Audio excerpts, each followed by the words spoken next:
This is Beyond Category, and I'm Eric Felten. We're here in the H Street corridor in Washington, D.C. at the Atlas Performing Arts Center. Tonight, a creative young trombone player, Ryan Keberle, is going to be playing with his band Catharsis, but we get to check him out right now.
Ryan Keberle, describe to me what you're going for with this sound. It doesn't have a piano player. What does that do in a band when you don't have a piano player, you don't have a guitar player, you don't have the chordal instrument to fill everything up? Yeah, well, this is a pianoless quartet, which has been done before. My model, historically speaking, was Jerry Mulligan's pianoless quartets with Chet Baker on trumpet, or Bob Brookmeyer later on trombone. And, you know, I actually play that for my jazz history students each year, and without fail, they always, and these are non-musicians, so it's interesting to see how they react in the way they describe jazz. And without fail, that recording always connects with them because it has such a different atmosphere, such a different sound to it than everything else we've listened to that has piano and or guitar. So for me, I think it really opens things up. It simplifies it in a sonic sense, but of course, musically speaking, it doesn't have to be simple at all. It could be incredibly complex. It can be anything you want. But by removing that chordal instrument, it really just opens up the sonic landscape. Although thinking of those, you know, collaborations between Jerry Mulligan and Chet Baker, Bob Brookmeyer, that's so essentially West Coast. I grew up on the West Coast. I'm from Spokane, Washington, and certainly a part of that is still existing inside of me. But I've spent my whole adult life in New York City and for the last 10 years in Brooklyn. And certainly where I became a professional musician and where I developed my sense of what music means to me and is meant to sound like comes from New York. Before you ended up pursuing music in New York, you started your college career as a physics major. Yeah. So how do you go from being a physics major to playing trombone? Yeah, well, music has always been a part of my life. Both my parents are musicians, music educators. My grandparents are music educators and musicians. So I always knew music was going to be a part of my life. And I started on violin. I still play piano, hence the melodica that I've just recently brought into the mix. But trombone was an instrument my dad started me on. My dad is a jazz educator and trumpet player. And he's always short trombonists in his college jazz band. So he kind of recruited me. I was playing with his band when I was in junior high. You know, got an early opportunity. So I knew that was always a part of my life, but I at the time loved math. I still love math. I mean, I love the logical side of things. That is something, though, that there are a lot of jazz musicians who are math geeks as well, who, you know, I know a number of players who they supplement their jazz income with being, you know, computer consultants. Yeah. The mind thinks similarly, I think. Yeah, there's absolutely a connection there. And I realized, though, a year into undergrad that there was no way I was going to be a professional musician, especially professional jazz musician, and just the dedication and time it takes to do that, and a physics major or a math major. So, and all the time and dedication it takes to do that. Exactly. I mean, I was spending 20, 30 hours a week in the computer lab just to write a program that would bounce a ball around the screen, you know, and so thinking ahead, I thought to myself, I'm going to have to make a decision here. So went with the trombone, went with music, and moved to New York, and I've been there ever since.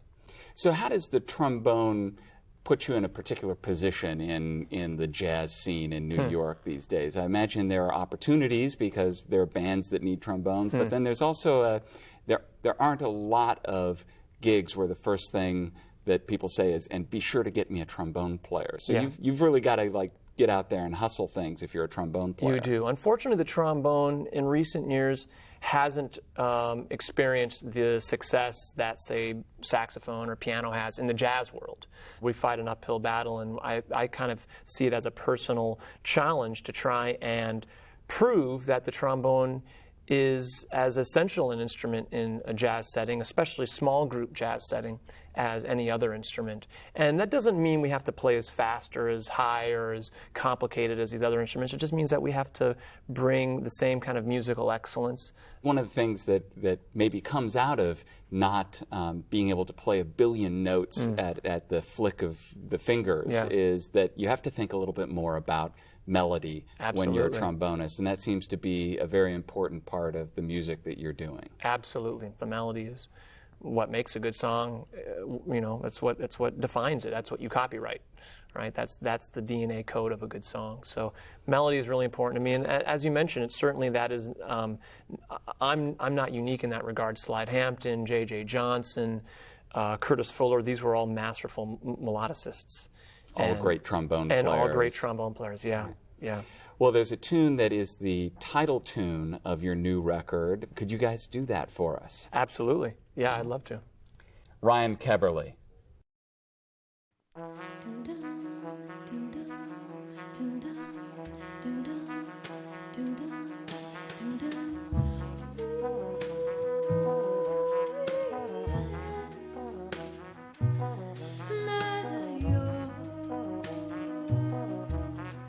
Lord,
Ryan Keberle.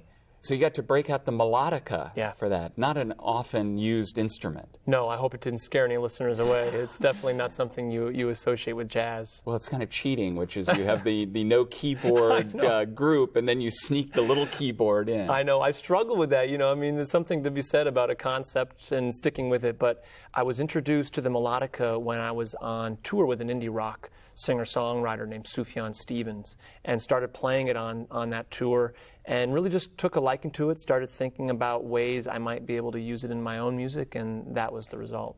Well, it's interesting. Something you learned in a alt-rock kind of context. You've played with Justin Timberlake, with Alicia Keys, and most recently, you're on a new disc from David Bowie. Yeah, it's still kind of surreal to me. The David Bowie, is one of my heroes. What are you able to learn, other than using the melodica, from different contexts that you bring back into your jazz playing? Yeah, I mean, so many things. To me, music is so much more than just jazz. I try to keep an open mind and an open ear because I feel like there is so much to learn. For example, while I was on the road with Sufjan, I mean, one of the things I learned from him was how to take a step back and think about the big picture, whether it be a whole album, whether it be a whole song, or even a whole performance. And he is a master at being able to envision or kind of even just feel. I think it's this innate feeling he gets as to what a whole performance, what the whole flow of a performance will feel like and how that will impact the listener. And of course, I don't claim to be able to do what he does yet, but it's something I think about, and it's something I didn't think about prior to that. And I'm not sure how many jazz musicians do think about those things. Jazz is such a detail-oriented music. We're kind of zoomed way in, and someone like Sufjan is the opposite. He's zoomed way out. How do you think about trying to actually do something that has an emotional effect on a listener? Jazz it's just so hard.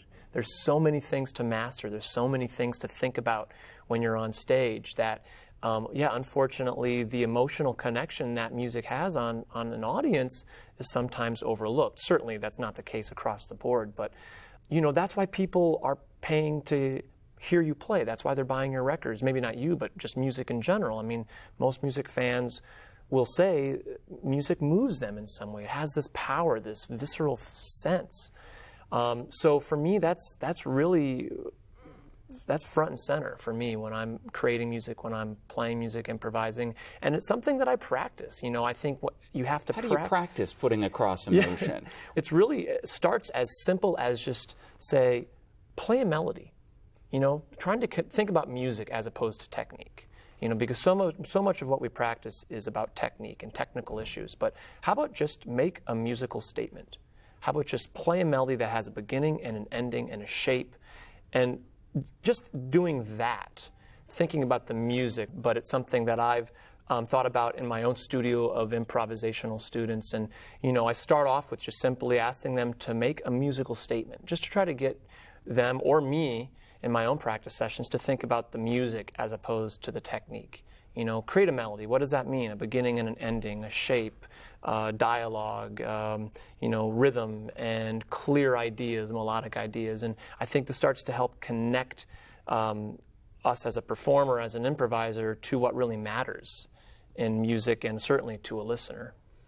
But just because it's a good melody doesn't mean it has to be a simple melody. Absolutely not. One of the tunes you do on your new record is a great bebop melody from Charlie Parker. Yeah, definitely not an easy one. No, yeah. but it hangs together. It's coherent as a melody. A tune called Cheryl, and I'd love to hear you guys play that. Yeah, let's do it. And maybe I could even sit in a bit and we get two trombones going. Absolutely, yeah. I will never pass up the opportunity to have two trombones on the same stage. You never have enough trombones. No, that doesn't happen often enough. Ryan Keberle.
I'd like to thank Ryan Keberle and Catharsis for joining us. I'd like to thank the Atlas Performing Arts Center for hosting us. But most of all, I'd like to thank you for watching. I'm Eric Felten, and this is Beyond Category. I hope you join us again soon for more good music.